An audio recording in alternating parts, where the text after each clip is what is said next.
Análisis histórico geopolítico de la relación Colombia-Venezuela en el contexto actual. Ponente, señor coronel Darío Ruiz Tinoco, veterano Ejército Nacional. Bienvenido, mi coronel. Bueno, muy buenas tardes a todos. Vamos a debatir un tema. Tal vez hagamos un poco del esquema que se han llevado en estas charlas. Y vamos a tocar un tema que es bastante sensible. Quiero advertirlo. No soy político, pero vamos a hablar con toda la franqueza sobre esa relación que tenemos con Venezuela. Y voy a partir desde el punto de vista histórico. ¿Cuáles han sido las controversias con Venezuela? ¿Cómo es la relación del actual gobierno con el cartel de los soles? Hay que decirlo, no hay que negarlo. Es una realidad inocultable. Hay una relación muy estrecha y muy preocupante cuando se llega a plantear una zona binacional, unas fuerzas militares como las nuestras y un cartel, porque así lo resumo. La historia de Venezuela es una historia trágica a partir de 1999, cuando llegó el teniente coronel Hugo Rafael Chávez Frías en Venezuela y se instauró una de las más despreciables dictaduras en América Latina, que hoy la están viviendo, la estamos viviendo y no lo podemos ocultar. Ese día cambia totalmente la historia de Venezuela y me hace recordar uno de los grandes escritores venezolanos, Carlos Arturo Uslar Pérez, decía, Carlos Arturo Uslar Pérez,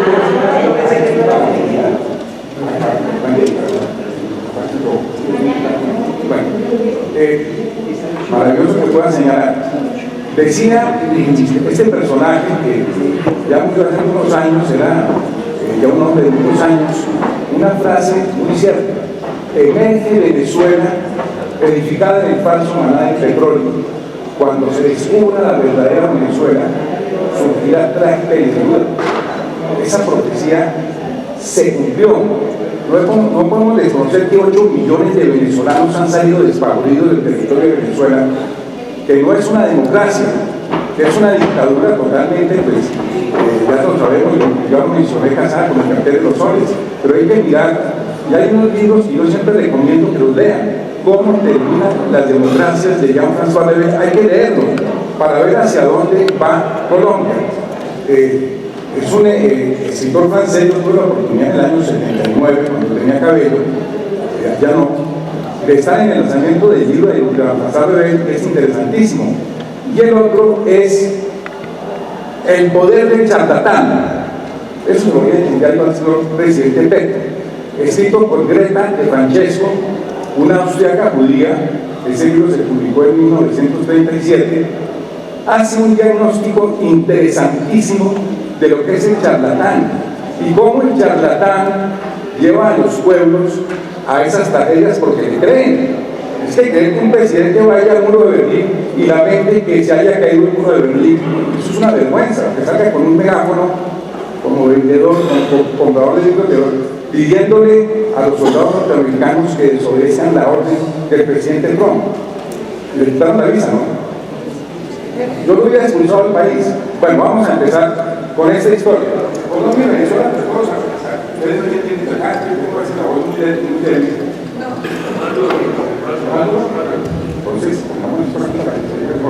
bueno, recordemos que Colombia y Venezuela pues somos países hermanos.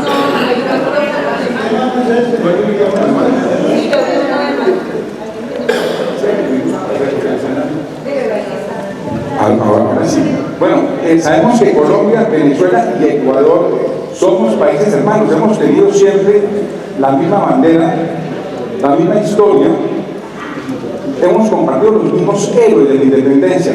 Nacimos a partir de 1809 con Ecuador, 1810 Colombia, 1811 Venezuela, como repúblicas independientes herederas del virreinato de la Nueva Granada, en el caso de Colombia, Venezuela de la Capitanía General de Venezuela. Estos contextos van a marcar algo que es muy interesante, la famosa Carta de Jamaica, cuando el propio libertador Simón Bolívar, un genio, indiscutiblemente, esa figura no se puede levantar la espada del libertador en forma bastarda, lo digo así, para llevar a la violencia o hablar de libertad o muerte en el caso de Colombia, cosas que uno realmente llega a condenar. La espada del libertador es una espada sagrada, y cuando hizo la guerra a muerte era una respuesta a las atrocidades de Pablo Morillo, y después vinieron los pactos de Trujillo de humanizar la guerra. Esos pactos fueron absolutamente trascendentales como aporte al actual derecho internacional humanitario. Bueno, Colombia, Venezuela y Ecuador, como les decía, y como mencionaba la Carta de Jamaica, es el libertador. Quito es un convento, Bogotá una universidad, Caracas es un cuartel. Dije cuartel, si digo la U, queda cartel. Es posible que se dé, ¿no es cierto? Es muy posible que se dé. Sí, nos unimos en esa época de la guerra de la independencia, llegamos al año de 1819, va a ser un concepto histórico muy rápido para que ustedes entiendan esa relación y la que tenemos hoy y la que vamos a tener a partir del año entrante. Hay dos signos que son muy lindos. Uno dice: cesó la horrible noche, 7 de agosto de 2016. Y otra es: gloria al bravo pueblo que el yugo venció. No lo han podido vencer, pero hay que sacarlo. Hay que elogiar a María Corina Machado.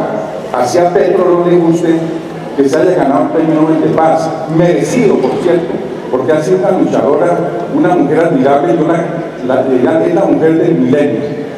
Antes pensaba en esta Argentina, Eva Perón, pero creo que María Corina se la lleva por muchos años de historia. Muy bien, nos vamos a casar con Venezuela, un matrimonio muy lindo. Congreso de Angostura 1819, planeamos un matrimonio que se consolida en la primera constitución, y aquí vamos a mirar algo interesante. La primera constitución de la República de Colombia, digo la Unión de Colombia, Venezuela y el Ecuador, Congreso de Cúcuta de 1821. El libertador tuvo ese sueño, un gobierno centralista. Recordemos que el libertador estuvo en la coronación de Napoleón Bonaparte, que entre otras cosas, Napoleón se puso él mismo la corona porque por encima de Napoleón no había nadie. Bueno, una cosa es hablar de Napoleón y otra cosa es hablar de lo que se está viendo hoy en Venezuela. Nos casamos, una constitución centralista, pero aquí vienen las diferencias. Bolívar era la república, se va a librar la campaña del sur en Ecuador, ya conocen esa linda quiteña, Margarita Sáenz, la libertadora y libertador. Llega al Perú, libera al Perú en la batalla de Ayacucho, y aquí hay algo interesantísimo. Y yo creo que esto lo debo mandar yo al Congreso. El decreto de pena de muerte contra los corruptos del 12 de enero de 1824. ¿Qué es ese decreto? Bueno, primero es una exposición de motivos, era la corrupción. Funcionario público que se robe 10 pesos será pasado por la pena capital. Es la primera maravilla. ¿Qué combate la corrupción? Artículo 2, lo pueden leer. Juez que no imponga la justicia como debe ser, también le será aplicada la pena capital. Mire usted la visión que tenía el libertador sobre lo que nacimos también como con unos esquemas muy fuertes de corrupción. Nos casamos, pero ustedes entre Bogotá y Caracas, este va a ser muy interesante, porque ven en el centro Santa Fe de Bogotá, Caracas y la ciudad de Quito. Ese sueño de una república centralista, algunos pensaban, era como mejor el federalismo, quién sabe. Hubiera también propiciado muchísimo las guerras civiles. El libertador se va a librar la campaña del sur, deja al vicepresidente Francisco de Paula Santander como presidente, quien no se va a poder entender con Antonio José Páez, ese llanero de la Pública que salaba la carne con el sudor del caballo, pero que no se podía sentar en la misma mesa con Santander, porque una cosa era el genio de Francisco de Paula Santander y otra cosa eran los grandes lanceros, pero eran dos generales que no se podían entender, totalmente diferentes, y viene una cantidad de hechos que van a llevar a la disolución de la República de Colombia. Hay uno que casi no se menciona, hay un juicio interesantísimo que es el juicio contra el teniente coronel Leonardo Infante. ¿Quién era Leonardo Infante? Era un coronel venezolano, héroe de la guerra, que lo involucraron en un homicidio de un teniente Perdomo por allá en el barrio San Victorino, que hay que visitar, porque ese barrio era pues frecuentado por borrachitos, niños muy alegres, y le echaron la culpa al coronel Leonardo Infante. Y hay una carta del Libertador que le dice a Santander, no se le ocurra a usted ir a aplicarle la pena de muerte a un coronel venezolano en Bogotá. Recuerden que Colombia es un país de leyes. Santander jugaba mucho con las leyes. ¿Qué hizo Santander? No, adelantamos el juicio. Lo juzgaron, lo condenaron. Cuando le pasaron al presidente de la Corte Suprema, el doctor Peña, que también era venezolano, miren, aquí está la sentencia de muerte, fírmela, no la firmo. Yo no puedo firmar sentencia de muerte contra un compatriota amigo, y además las pruebas, eso fue un juicio que duró 15 días. Es decir, no hubo el debido proceso, no hubo la presunción de inocencia, y ejecutaron al señor Coronel Infante, que entre otras cosas murió como un héroe. Él lo decía en el cadalso, yo en la guerra de independencia maté mucha gente, pero este muerto no me lo van a atribuir a mí. Y la profecía del Libertador se va a cumplir. Había una carta que decía a Santander, no permita que el doctor Peña se vaya para Valencia, porque si se va, la República va a tener que lamentar hechos muy graves. Y efectivamente le embargaban el sueldo al doctor Peña, se fue para Valencia, hicieron la famosa revolución de la Cosiata, que era desconocer la autoridad legítima de Francisco de Paula Santander, y era acabar con la constitución política de 1821, nuestra primera constitución, que entre otras cosas de ustedes contemplaba también la pena de muerte. Bueno, y en ese hecho, Bolívar termina premiando al general de Rebelde Páez, y aquí toco unos contextos históricos muy rápidos, para no tomarme las 3 horas que me dio mi querido primo en esta conferencia. Son 3 horas, ¿cuánto fue que me dieron? Bueno, lo que sea. No se asusten. Bueno, ¿qué sucede con la revolución de la Cosiata? Que Bolívar abraza al general rebelde José Antonio Páez y pronuncia una frase que va a lacerar el corazón de Santander. General, usted tiene que responder a la injusticia con la fuerza y la desobediencia. ¿Qué significa esto? Rompió el propio Libertador el orden constitucional. Y el presidente de la República no puede estar por encima de la Constitución. Y nosotros juramos defender la Constitución. Obviamente, los activos lealtad al presidente, pero está por encima de la Constitución de la República. Bueno, viene el levantamiento del Batallón Colombia en Lima en 1827, ¿y qué hace Santander? Reconoce el levantamiento de ese Batallón Colombia en Lima, y ahí se tiene la ruptura entre Bolívar y Santander. Bueno, después miremos otros hechos, el atentado septembrino en septiembre de 1828, la ejecución del héroe de la batalla de Maracaibo, el almirante Padilla, que lo sacamos de una cárcel y sin juicio previo lo colgamos en la plaza de Bolívar. Primero lo fusilamos y luego lo colgamos y luego nos dimos cuenta de que era inocente. ¡Qué barbaridad! El juicio contra el almirante Padilla fue algo terrible, y Padilla gritó en el cadalso cuando lo degradaron como almirante: estas insignias no me las dio Bolívar, sino me las dio la República. No sé si ese rompimiento que vamos a tener con Venezuela. Bueno, el general Urdaneta, que era prácticamente el segundo de Bolívar, le llevó a Bolívar la sentencia de muerte contra Francisco de Paula Santander. Por algo Bolívar no la firmó y se disuelve la República de Colombia. Dijéramos que con la revolución de la Cosiata ya estábamos disueltos. Flores en Ecuador, Páez en Venezuela y Santander en Colombia, que ya deja de ser el presidente de Colombia. Muere el Libertador el 17 de diciembre de 1830 y se disuelve la República. Esto me hace recordar, ¿se acuerdan ustedes? Esa pelotera en República Dominicana, después de que una bombita cayó en el Ecuador y mató a Raúl Reyes. ¿Se acuerdan eso? Que sale Correa, sale Chávez y sale Uribe. Y Uribe dice una frase muy cierta: ustedes expulsan a nuestros embajadores, pero son incapaces de expulsar a los guerrilleros, a los delincuentes que albergan en sus territorios. Y la historia ha sido una historia común. Hoy, ¿qué tenemos nosotros?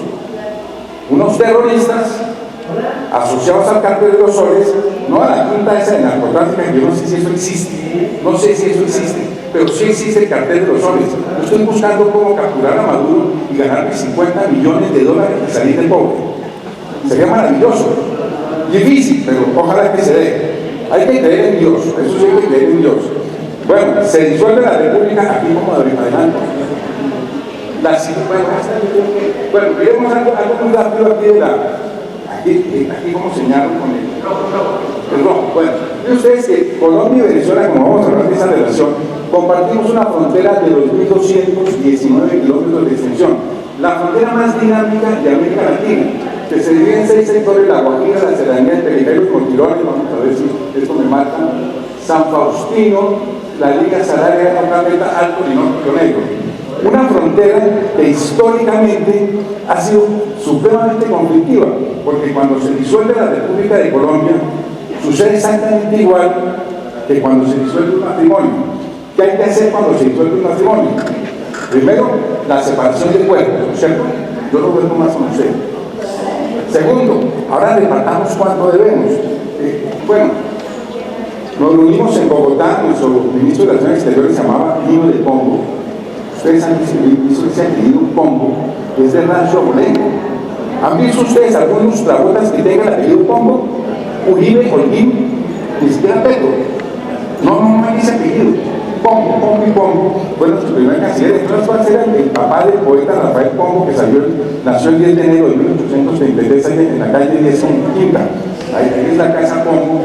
Y se reúnen con un político venezolano llamado Santos Michelena, hacen esa negociación y Colombia le entrega a Venezuela la mitad de La Guajira y ustedes gran parte de los llanos orientales, nuestra salida de Orinoco, primer punto del tratado.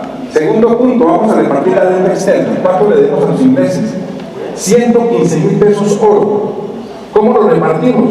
Entonces el señor Pombo, que era un poeta muy entendido, dijo, no, pues prorrateamos, cada uno paga el 33% y todos contentos. Pues Michelena se paró de la mesa de conversación y conoció, como decían los venezolanos antes de Chávez, Concha le vale, colombiano ladrón, nos vas a tumbar. Colombia paga el 50% de la deuda, Venezuela el 30%, llegó a ver 20%, y perdimos. Y viene el tercera defensa del tratado, la alianza militar colombo-venezolana. ¿Qué decía esa alianza militar del tratado? En caso de que se presente una insurrección interna en el territorio de alguna de las altas partes contratantes, el ejército del país vecino podrá ingresar para ayudar a restituir el orden público turbado. ¿Cómo así? Es decir, que si en Venezuela hay una revolución, nuestro ejército entra y ayuda a Maduro a sostenerlo. ¡Qué barbaridad! Bueno, trataron del tratado. Violaba el principio de la no intervención. Los colombianos, afortunadamente, nos consagramos a algo que es muy grande. Es el Sagrado Corazón de Jesús. Él siempre nos hace milagros. Sabe que el milagro lo voy a ver el 7 de agosto de 2026. Y ese milagro se va a cumplir. No estoy haciendo política, ni estoy con ningún candidato político, ni pertenezco a ningún partido político, lo quiero advertir, pero sí tengo muchas simpatías. Bueno, ven ustedes, Colombia dura 8 años rogándole a Venezuela, oiga, podemos el tratado es muy bueno. Venezuela termina rechazando el tratado. Imagínense ustedes. Bueno, viene una serie de negociaciones. Esas son las aspiraciones territoriales de Venezuela frente a Colombia. Esas líneas que ustedes ven en los mapas son líneas de guerra, son líneas impositivas. Pero ustedes, esto de las fronteras es un tema delicado. Y en Venezuela surge un personaje, porque es que cuando Bolívar dijo Venezuela es un cuartel, aclaro, no un cartel, un cuartel, llegó allá a Venezuela al poder uno de esos personajes que llegan, el general Guzmán Blanco, que se hacía llamar el ilustre americano, como Idi Amin Dada, el carnicero de Uganda, porque es que o como Rafael Leónidas Trujillo en la República Dominicana, que hasta los nombres de las calles y la ciudad no se llamó Santo Domingo, sino Ciudad Trujillo. Entonces, el ilustre americano le llevaron el texto de límites, como el tipo era bruto, porque esos charlatanes del poder, como el del libro que se acaba de mencionar, no entienden las cosas, no entendió el problema de las fronteras y exclamó una frase: esto lo vamos a arreglar después de una guerra. Por supuesto, se rompen las relaciones entre Colombia y Venezuela. Ese país nos ha planteado la guerra. Colombia nunca, en sus relaciones internacionales, jamás ha hablado de guerra. Bueno, muy bien, llegamos al año de 1880-81, cuando sube al poder de Colombia el ilustre cartagenero Rafael Núñez, que nos metió en el concordato por casarse en segundas nupcias con Soledad Román. Hizo la Constitución del 86, una constitución centralista, interesantísimo, y arregla el problema de límites con Venezuela firmando un pacto. Bueno, esta es la tesis que lleva a Venezuela. Recuerden que los conflictos entre estados se pueden arreglar por un medio de solución pacífica de controversias que está consagrado en el artículo 33 de la Carta de las Naciones Unidas, las negociaciones. Pero como hemos hablado desde 1833 hasta este momento, si ponemos de acuerdo, vamos a un arbitraje. Entonces nombramos como árbitro al rey Alfonso XII de España, casado con la regenta María Cristina.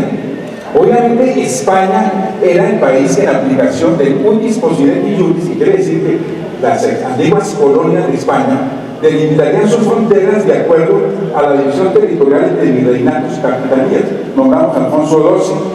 Alfonso XII, usted va a durar, no dice cuántos años, dura 10 años ese proceso arbitral. Pombo y Michelena lo hicieron en 3 meses y lo hicieron mal. El rey se nos muere. Entonces nombramos a la reina como árbitro, y el 16 de marzo de 1891 se produjo. Bueno, voy a resumir un poco porque ya aquí me dieron 3 horas. Bueno,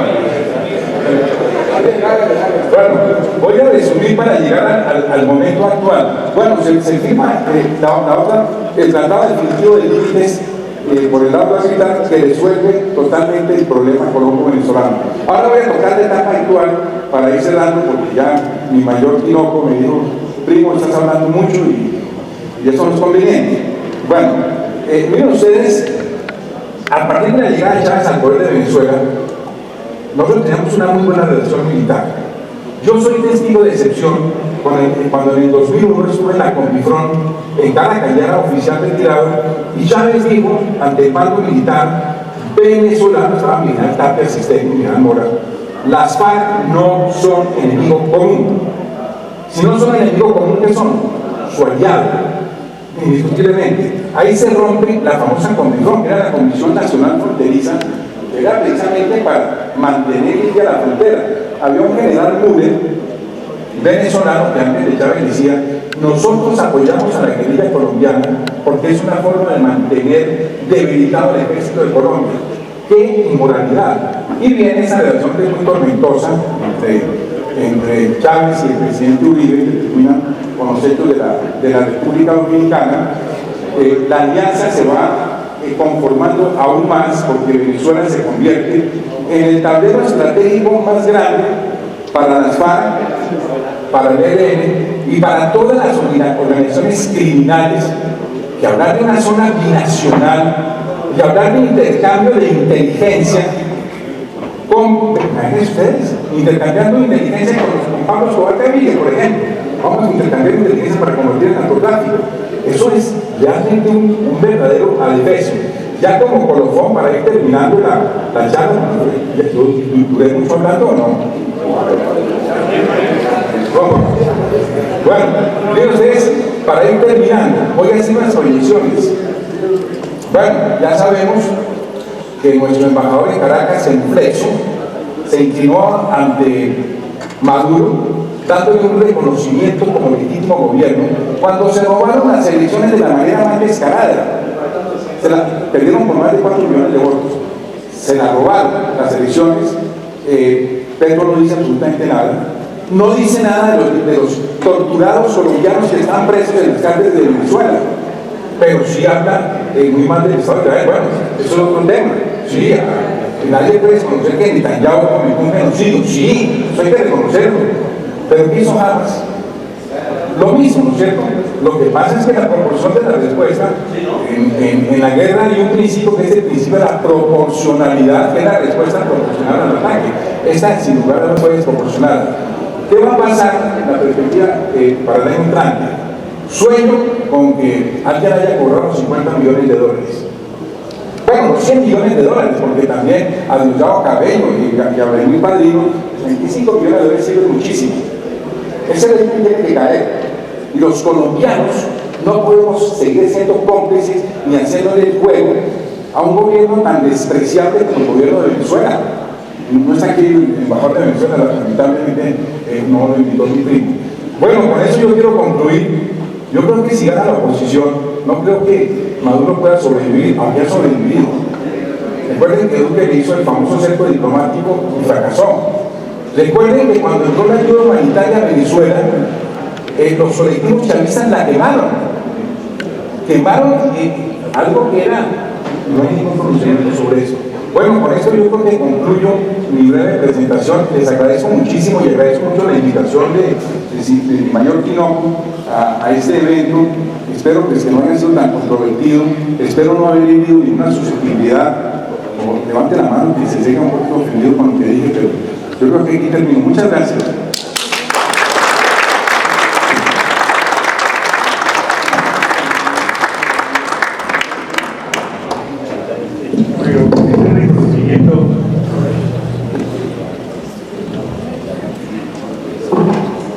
Este reconocimiento sinceramente se hace a mi coronel Darío Ruiz Tinoco por su participación en el primer Congreso Mundial de Veteranos los días 14 y 15 de octubre del 2025. Hay una cosa curiosa. Mi coronel Darío Ruiz Tinoco fue el segundo a bordo durante muchísimos años de mi coronel Julio Londoño Paredes. Y el general Julio Londoño Paredes es uno de los militares que conoce muchísimo de todo el tema de fronteras y de todo el tema de derecho internacional. Primo, por estar con él durante mucho tiempo, le felicito.